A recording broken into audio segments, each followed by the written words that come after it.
In recent years, fuel costs have increased and many people are struggling to afford to keep their homes and families warm. It is pushing some people into unmanageable debt.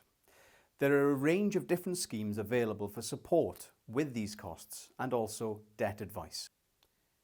This page outlines the different support schemes that you may be eligible for, such as the Energy Price Guarantee, the Warm Home Discount Scheme, the Winter Fuel Payment.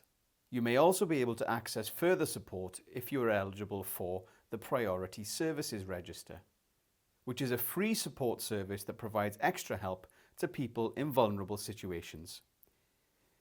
If you're experiencing housing issues, Shelter Cymru's advisors can also help you access free, independent and confidential specialist debt, welfare benefits and income maximisation advice across Wales. This may involve the advisor providing the advice themselves or referring you internally or externally to a Shelter Cymru partner provider. For more information, please contact our advice line on 08000 495 495.